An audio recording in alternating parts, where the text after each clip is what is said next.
Hello दोस्तों, आज nursing note 2 channel में आप सभी लोग का स्वागत है। आज हम बात करेंगे chapter number 7 unit 7 equipment and linen. अब देखते हैं इस चैप्टर में क्या क्या है। तो इक्विपमेंट एंड लिनेन, सबसे फर्स्ट आता है इंट्रोडक्शन, फिर type of equipment, linen, glassware, furniture, indent, maintenance and inventory, student evolution, equipment, care and maintenance of equipment, rubber goods, plastic, stainless steel and terminology. इस चैप्टर में हम इस point पर बात करेंगे।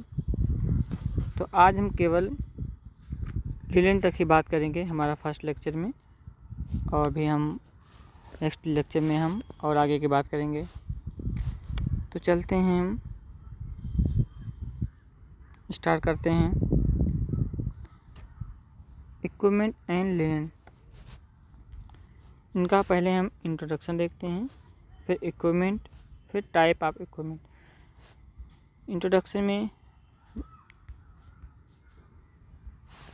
Introduction. Today, healthcare organizations are using high-tech disposable items used in various diagnosis therapeutic procedures. आज स्वास्थ्य देखभाल संगठन विभिन्न थेरापेटिक और डायग्नोस्टिक प्रक्रियाओं में विभिन्न की जाने वाली उच्च तकनीक वाली डिस्पोजेबल वस्तुओं का उपयोग कर रहे हैं। Equipment are essential and basic tool for hospital service used on an every basis of patient care. उपकरण अस्पताल सेवाओं के लिए आवश्यक उपकरण हैं जिनका उपयोग रोगी की देखभाल के लिए दैनिक आधार पर किया जाता है। Every department of hospital use various items of different make and out of which many of items are common like rubber, glass, plastic, enamel. अस्पताल के प्रत्येक विभाग में विभिन्न बनावट और सामग्रियों की विभिन्न वस्तुओं का उपयोग किया जाता है, जिनमें से कई वस्तुएं सामान्य हैं, जैसे रबर, कांच, प्लास्टिक और एनेमल होता है। सभी हॉस्पिटल में अपने अपने डिपार्टमेंट में अलग अलग वस्तुएं होती हैं। इसी से हम पेशेंट की केयर करते हैं और ट्रीटमेंट करते हैं। Treatment and maintenance of health client largely depend on the practice of personal involving in their care. Patient के स्वास्थ्य का उपचार और देखभाल उनके स्वास्थ्य कर्मियों पर निर्भर करता है। उनके स्वास्थ्य कर्मी किस तरह पेशेंट को डील करते हैं, ये भी बहुत ही बड़ा मुद्दा है, क्योंकि जो हमारा स्वास्थ्य कर्मी होते हैं, हमारा नर्सिंग डिपार्टमेंट होता है, हमारा डॉक्टर डिपार्टमेंट होते हैं, किस तरह ट्रीट करते हैं हमारे पेशेंट के साथ, ये बहुत ही बड़ी बात होती है। The equipment must be well functioning and adequate supply must be there to provide optimum nursing care. Nursing देखभाल प्रदान करने के लिए उपकरण अच्छी तरह से काम करने चाहिए और उसकी आपूर्ति भी पर्याप्त मात्रा में होनी चाहिए। अब हॉस्पिटल में अगर हम देखें तो बहुत से हॉस्पिटल में तो बहुत से इक्विपमेंट होते ही नहीं हैं, केवल नाम का ही हॉस्पिटल है। वहाँ जाते हैं, कोई भी इक्विपमेंट लेते हैं, पता चला कि वो इक्विपमेंट ही नहीं है। तो जब उपकरण नहीं है हॉस्पिटल में तो पेशेंट की देखभाल भी नहीं कर सकते हैं। हमें बीपी लेना है, पता चला कि स्फेग्नोमीटर ही नहीं है। अब उस पेशेंट का बीपी हम कैसे लेंगे?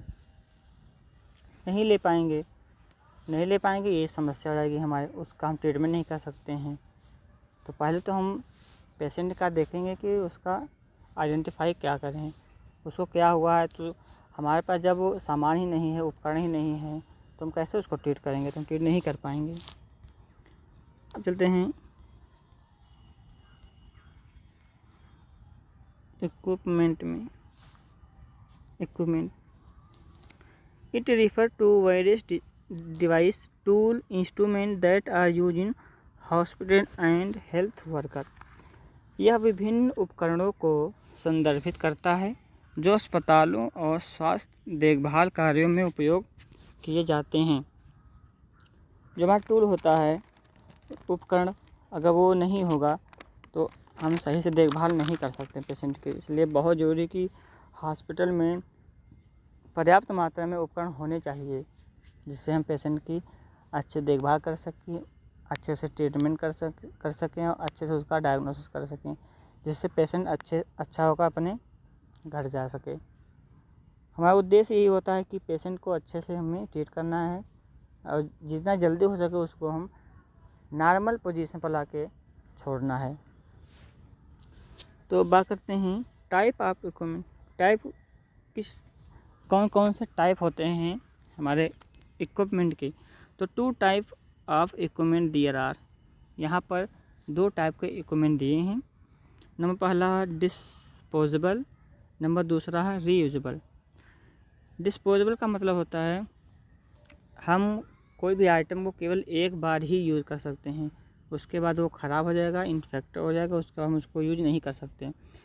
जैसे ग्लव्स हो गया, सिरिंज हो गई, नीडल हो गई, कॉटन हो गया, कॉटन स्वैब हो गया, ये सब केवल हम एक बार ही पेशेंट पर यूज़ करेंगे, उसके बाद हम उसको फेंक देंगे। तो the item which are throw by using once, केवल एक बार ही हम उसको यूज करेंगे, उसके बाद हम उसको डिस्कार्ड कर देंगे। तो दूसरा हमारा होता है reusable. Reusable means item which can be use again and again even when use once. The clean, disinfected, sterile before and after use. Reusable का मतलब होता है हम कोई भी चीज़ को बार बार यूज कर सकते हैं, बस हमें ये ध्यान देना होगा कि वो क्लीन हो, डिसइंफेक्टेड हो और स्टेराइल हो। हमें यूज़ करने के पहले और यूज़ करने के बाद भी हमें उस इक्विपमेंट को स्टेराइल, क्लीन एंड डिसइंफेक्टेड करके ही रखना है। जैसे हमारा स्टेथोस्कोप हो गया, एक बार यूज़ कर लेंगे, दोबारा भी यूज़ कर सकते हैं। स्फेग्नोमेनोमीटर यूज़ कर सकते हैं, ईसीजी मशीनें होती हैं, थर्मामीटर होता है हमारा, ये सब को हम बार बार यूज़ कर सकते हैं। तो पेशेंट पर यूज करने से पहले और यूज करने के बाद जो हमारा इक्विपमेंट होता है उसको क्लीन, डिसइंफेक्टेड और स्टेराइल करके ही स्टोर रखना चाहिए, जिससे इन्फेक्शन का चांस ना हो सके। अब बात करते हैं care and maintenance of equipment. In list of different type of equipment use in the hospital. उपकरण की देखभाल और रख रखाव। अस्पतालों में उपयोग किए जाने वाले विभिन्न प्रकार के उपकरणों की सूची अभी हम देखते हैं। तो नंबर 1 पर आता है लिनेन। लिनेन क्या होता है? तो linen is a fabric made from fibre. Linen रेशों से बना कपड़ा होता है। It include cloth, bedsheet, pillow cover, towel, blanket, etc. इसमें कपड़े, चादरें, तकिया कवर, तौलिया, कंबल आदि शामिल होते हैं। Cotton is most preferred and frequently use material as it is cheaper and more comfortable. कपास सबसे पसंदीदा और अक्सर इस्तेमाल की जाने वाली सामग्री होती है क्योंकि यह सस्ता और अधिक आरामदायक होता है। ये इजीली अवेलेबल भी हो जाता है मार्केट में, इसलिए काफ़ी अच्छा भी होता है। कॉटन का ही यूज़ करना चाहिए। कॉटन को हिंदी में कपास बोलते हैं। तो हम लिनेन के बारे में जान गए। अब चलते हैं हम नेक्स्ट।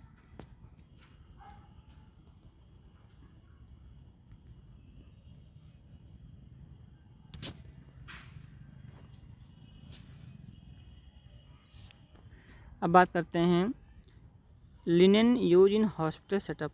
हॉस्पिटल सेटअप में कौन कौन से लिनेन यूज होते हैं? तो फर्स्ट है बेडशीट है, ब्लैंकेट है, कर्टेन या स्क्रीन बोल सकते हैं। इनका काम होता है पेशेंट की प्राइवेसी को मेंटेन करना। बिना कोई प्रोसीजर करने से पहले हमें पेशेंट का प्राइवेसी मेंटेन करना है। Pillow cover, mattress cover, towel, gown, cloth and draw sheet, इतना हमारा होता है। अब नेक्स्ट आते हैं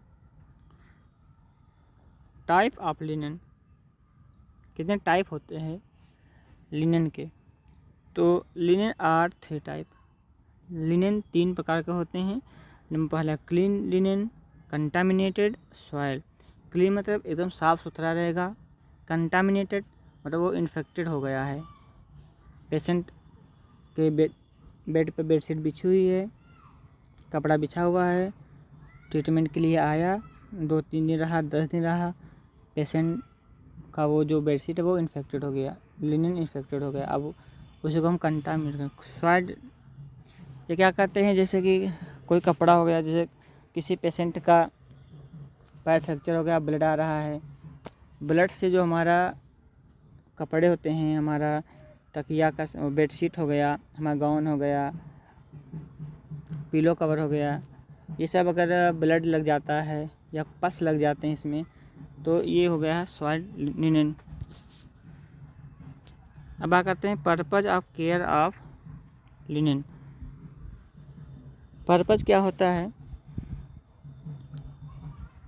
to prevent spread of infection. यह इन्फेक्शन के चांस को कम करता है, इन्फेक्शन होने से ये बचाता है। टू रिमूव स्ट्रेन, ये दाग धब्बे को हटाता है। To give a good aesthetic sense of patient, रोगी को अच्छा सौंदर्य प्रदान करने के लिए भी हम अच्छा यूज़ करते हैं। जिसे अगर हम गंदा कपड़े उसको देंगे तो उसको भी हिचकिचाहट होगी उसको बिछाने में, उसको लेटने में। जितना हम क्लीन देंगे कपड़े उसको भी अच्छा लगेगा कि वो आराम से उस पर सोएगा और अपना ट्रीटमेंट करेगा। To keep the patient clean, dry and comfortable, रोगी को साफ़, सूखा और आरामदायक रखने के लिए ये हमारा पर्पस होता है कि जो कपड़ा है हमारा लिनन है उसको कैसे हम केयर करें। To prolong life of time, वस्तुओं के जीवन को लंबा करने के लिए जिससे वह ज़्यादा से ज़्यादा दिनों तक सुरक्षित रहे,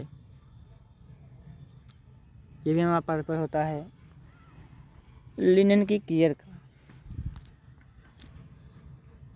अब बात करते हैं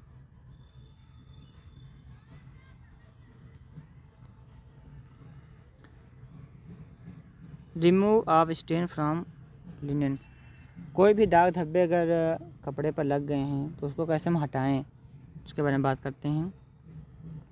ब्लड स्टेन, अगर कोई हमारा कपड़े पर ब्लड लग गया हो तो सोक इमीडिएटली इन कोल्ड वाटर, तुरंत हमें उस कपड़े को ठंडे पानी में डुबा देना चाहिए। When the stain is disappear, जब स्टेन डिसअपेयर हो जाए, जब स्टेन ख़त्म हो जाए, वॉश देन इन वार्म सोपी वाटर, तो हमें उसमें गर्म सोपी वाटर में उसको धुलना चाहिए। If it is old stain, अगर बहुत ही पुराना स्टेन दाग धब्बे हैं नहीं निकल रहे हैं तो soak them in a mixture of hydrogen peroxide and ammonia, तब हमें अमोनिया और हाइड्रोजन पेरोक्साइड के मिक्सचर में उसको डुबो देना चाहिए।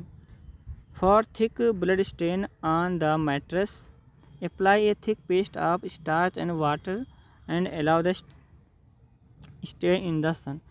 अगर कोई थिक दाग धब्बा है हमारे कपड़ों पर, तब हमें स्टार्च और वाटर का थिक पेस्ट बनाकर उस दाग वाले पोर्शन में रख देना चाहिए और उसको हमें धूप में टांग देना चाहिए, जिससे वो सूख जाएगा। उसके बाद when the paste is dry, जब paste when the paste dry, जब पेस्ट सूख जाए और उसका कलर उतर जाए तो ब्रश आप देम स्टेन, फिर उसको ब्रश से हम धुल देंगे, वो हमारा दाग धब्बा निकल जाएगा। अब बात करते हैं इंक स्टेन। अगर हमें इंक, हमारे कपड़ों में इंक लग गया या हमारी बेडशीट पर इंक लग गई तो इसको क्या कहेंगे, sprinkle salt and lime juice and lay in the sun bleach of strain. अगर हमारे कपड़ों में इंक का स्टेन लग गया है तो हमें lime juice and Sprüngli salt water का यूज़ करना चाहिए, जिससे वो हट जाएगा। और सन की लाइट में उसमें ब्लीच करना चाहिए, हमारा इंक का जो दाग है वो हट जाएगा। टी कॉफ़ी, अगर हम कहीं चाय पी रहे हैं या कॉफ़ी है, कहीं हमारे कपड़े पे गिर जाती है और वो दाग धब्बे दिखने लगेंगे तो उसको कैसे हम हटाएंगे। Linen when it is stain with tea and coffee, जब भी कॉफ़ी या टी से स्टेन हो जाता है, remove it by pouring milk over it, तो हम उसको पाउरिंग मिल्क यूज़ करते हैं पूरे कपड़े पे। Wash then in cold water and hot water, फिर उसके बाद में हम उसको धुलते हैं, गर्म पानी से पहले धुलेंगे, फिर ठंडे पानी से बाद में धुलेंगे।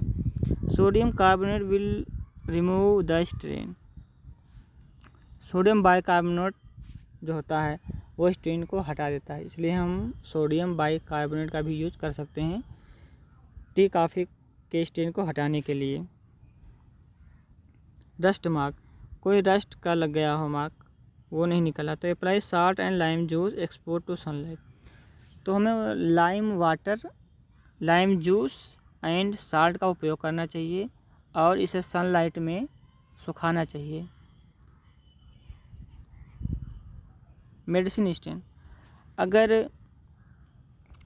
हमारे कपड़े पे, हमारे बेडशीट पे कोई मेडिसिन का स्टेन लगा, कोई दवा गिर जा रही है बेडशीट पे, दाग धब्बे लग जाएंगे, तो उसको हम करेंगे spirit and wash then usually, उसको हम स्प्रिट से साफ़ करेंगे और नॉर्मल पानी से धुल देंगे तो वो जो हमारा स्टेन है वो हट जाएगा।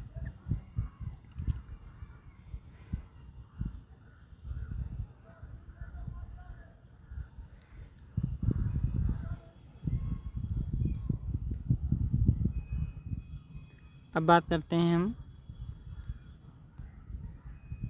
Principle of care of linen. Linen की देखभाल और उनके सिद्धांत क्या क्या होते हैं, कैसे हम लिनन की देखभाल करेंगे और क्या क्या प्रिंसिपल होते हैं जो लिनन के सिद्धांत में काम आते हैं। तो पहला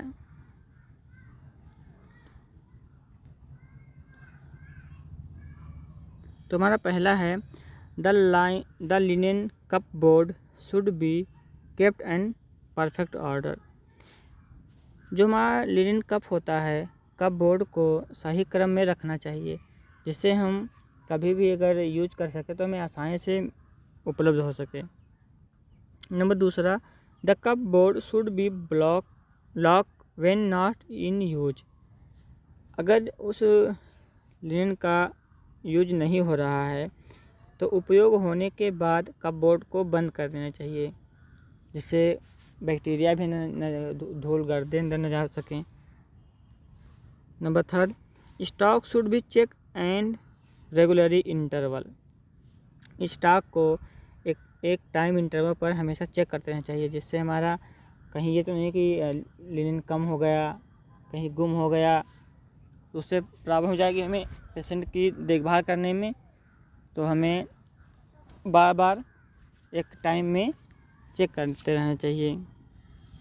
number 4, all item should be check and regular interval.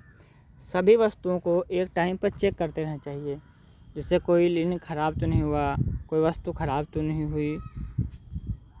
ख़राब हो गया हो तो उसको हम हटा देंगे, उसके जगह पर हम कोई न्यू कपड़े रखेंगे, नहीं तो पता चलेगा कि आप ख़राब ही रखे हैं, पेशेंट आया उसको देने के लिए हमारे पास अच्छा है ही नहीं।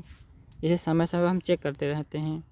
Number 5, all items should be use for the purpose for which they were made. सभी वस्तुओं का उपयोग उसी उद्देश्य के लिए किया जाना चाहिए जिसके लिए उन्हें बनाया गया है। जैसे हम बात करते हैं किसी भी चीज़ का ले लेते हैं, मैकिन्टॉश का ले लेते हैं, तो मैकिन्टॉश का यूज़ करते हैं किसी वेट होने से बचाने के लिए। जैसे हमारा बेडशीट है, उसको गीला ना होने पर बेडशीट के ऊपर मैकिन्टॉश को बिछा देते हैं, जैसे हमारा नीचे की बेडशीट गीली ना हो।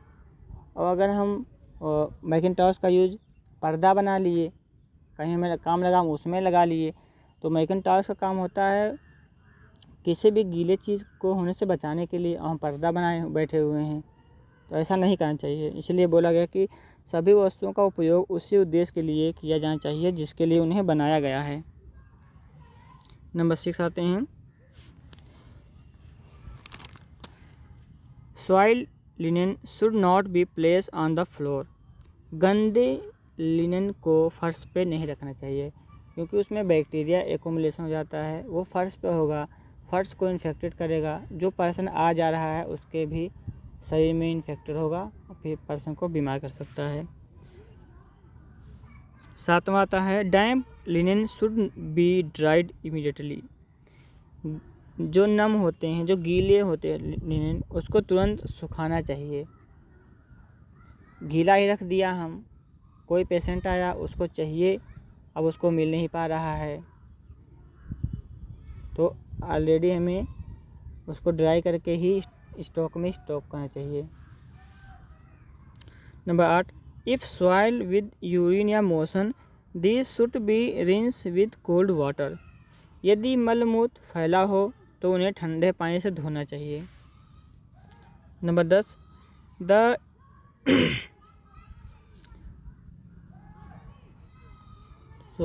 Number 9, remove the stain when standing in unavoidable old linen should be use.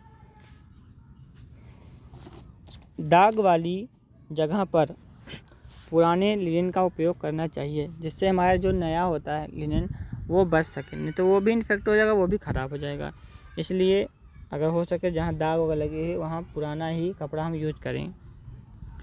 Number 10, the infected linen should B disinfected first. जो हमारा लिनेन होता है इन्फेक्ट हो जाता है, गंदा हो जाता है, तो उसको हमें धुलकर सुखाना चाहिए। उसके बाद में हम उसको डिसइंफेक्टेड करना चाहिए, तभी हम दोबारा पेशेंट को देंगे यूज करने के लिए। नंबर 11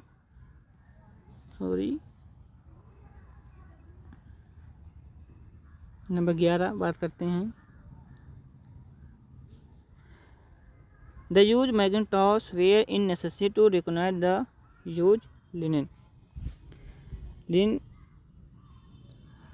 लिनेन का उपयोग को कम करने के लिए जहाँ भी आवश्यक होता है वहाँ मैकिन्टॉश का उपयोग करते हैं, जिससे हमारा जो लिनेन है वो बच सके। नहीं तो फिर गीला होगा, फिर ख़राब होगा, कहीं ब्लड आ गया शरीर से तो ब्लड लग गया, वो पूरा चादर ख़राब हो जाती है। इसलिए मैकिन्टॉश का यूज़ करते हैं। Sheet should be large enough to allow tucking to prevent pull on the mattress corner. चादरें जो हैं वो काफ़ी बड़ी होनी चाहिए, जिससे जो गद्दों के किनारे होते हैं वो खिंचाव पड़ने पर रोक सके। छोटी छोटी होंगी, अगर गद्दा खींचा तो पता चला कि बेडशीट पूरी नीचे आ जा रही है, ऊपर बिछाया गया तो पूरा ऊपर से खसक के नीचे आ जा रही है। तो ऐसा नहीं हो चाहिए, इतनी बड़ी हो चाहिए जो हमारा टकिंग कर सकें, दोनों ऊपर दोनों कॉर्नर और दोनों नीचे कॉर्नर पर। नहीं तो प्रॉब्लम ये होगी कि अगर पेशेंट उस पर लेटा है ऊपर, पता चला कि वो मुड़ नहीं पा रहा है, तो हमारा ये होगा कि वो जो ऊपर से है अगर छोटा पड़ गया तो ऊपर से वो किनारा खुलेगा और वो नीचे चला जाएगा, तो टकिंग सही नहीं हो पाएगी।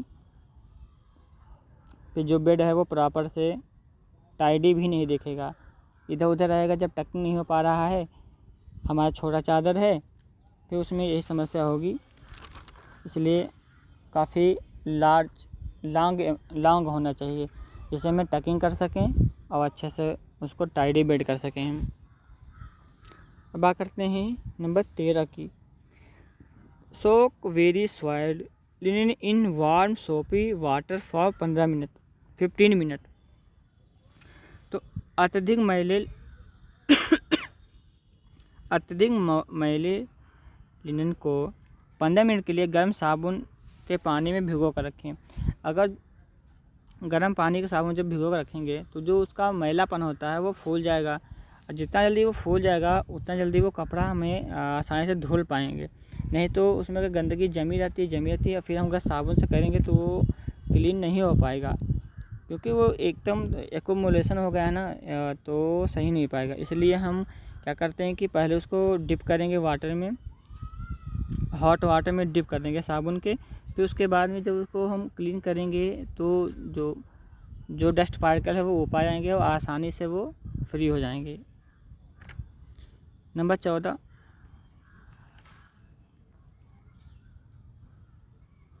की बात करते हैं। Rinse will the remove all soap, bleaching in the sun is preferable. जो हमारा सोप के पार्टिकल होते हैं उन्हें हम अच्छे से धुलना चाहिए, जिससे वो अच्छे तरह से सूख सकें। नहीं तो पता चला कि सोप का पार्टिकल हमारे कपड़ों में लगे हैं और फिर हमें सोप की स्मेल आ रही है।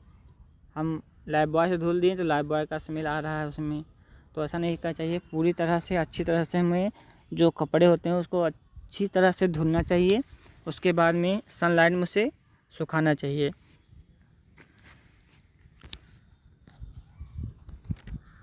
अब चलते हैं हमारे नेक्स्ट।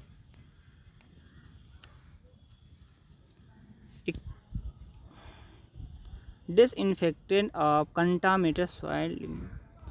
हम इसमें बात करते हैं, अगर कोई हमारा कपड़ा इन्फेक्शन हो गया हो या उस कपड़े में ब्लड हो या पस है वो लगा है, तो उसको हम कैसे डिसइंफेक्ट करेंगे, जैसे हम उसको दोबारा यूज में ला सकें।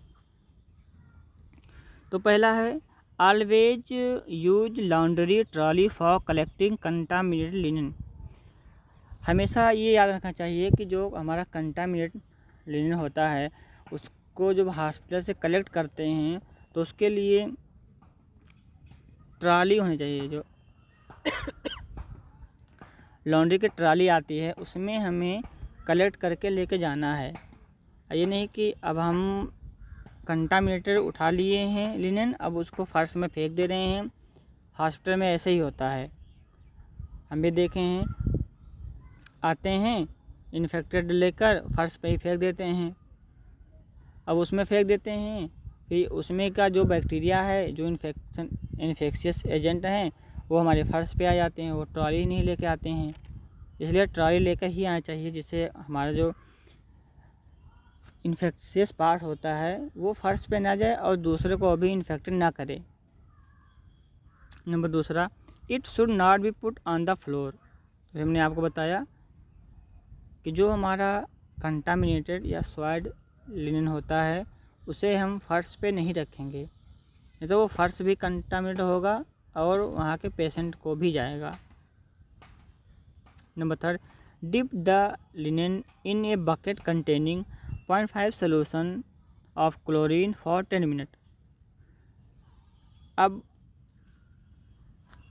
क्लोरीन के 5% सॉल्यूशन एक बकेट में ले लेते हैं। उसमें जो लिनन हमारा होता है सॉइल्ड या कंटामिनेटेड, उसको 10 मिनट तक डिप कर देंगे, जिससे हमारा जो इन्फेक्टेड पार्ट होता है वो रिमूव हो जाता है। फिर उसे हम अच्छे से धुल लेंगे। Rinse it in water and dry in sun. उसे हम वाटर से अच्छी तरह धुलेंगे, उसके बाद में उसको हम सनलाइट में सुखा देंगे। उसमें से पूरी तरह वो इन्फेक्टेड पार्ट हट जाएगा, वो डिसइंफेक्ट हो जाएगा। Send the autoclaving. Autoclaving machine आती है, उसकी हम फ़ोटो आपको दिखाएंगे, उसका काम भी बताएंगे। अभी आप सुन लीजिए ऐसे ही। ऑटोक्लेविंग मशीन होती है इन्फेक्टेड पार्ट को हटाने के लिए, उसी में ये साफ भी होता है। जितने भी इन्फेक्टेड लिनन जाते हैं, सॉइल्ड लिनन जाते हैं, वो वहीं पर डिसइंफेक्ट होके आते हैं। 6 number, after disinfecting the linen store them A appropriate cupboard. जब हमारा लिनन डिसइंफेक्ट होके आ रहा है तो हमें उसको अच्छे स्थान में रखना चाहिए, अच्छे कपबोर्ड में रखना चाहिए, जिससे वो बार दोबारा इन्फेक्ट ना हो। क्योंकि पेशेंट आएगा, उसको हम देंगे और वो पहले से अगर इन्फेक्टेड है और फिर हम उसको उस पेशेंट को ठीक करने के लिए आया है, वो पेशेंट ठीक होने आया है, अब हम उसको और इन्फेक्शन दे देंगे, वो और बीमार पड़ जाएगा। इसलिए पेशेंट की पूरी तरह ध्यान रखना है। हमें जो भी उसको कपड़े देने हैं, जो चादर देनी है, बेडशीट देनी है, कुछ भी देना है, उसे हमें एकदम स्टेराइल देंगे, डिसइंफेक्ट करके ही देंगे, जिससे उसकी ज़िंदगी बच जाए। तो ये बात हो गई इक्विपमेंट एंड लिनन की। ये हमारा पार्ट फर्स्ट वीडियो है। अब इसके बाद हम आपको पार्ट सेकंड को वीडियो भी लेके आएंगे, इसी के आगे कंटिन्यू करेंगे। वीडियो अच्छी लगे तो वीडियो को लाइक कीजिए, वीडियो को शेयर कीजिए और चैनल को हमारा सब्सक्राइब करिए, जिससे हम अच्छे वीडियो भी आपको प्रोवाइड कर सकें। और कोई क्वेश्चन हो, कोई डाउट हो तो आप कमेंट में कमेंट ज़रूर करिए। उस क्वेश्चन का आंसर हम आपको ज़रूर देंगे। आज के लिए इतना ही। Thank you.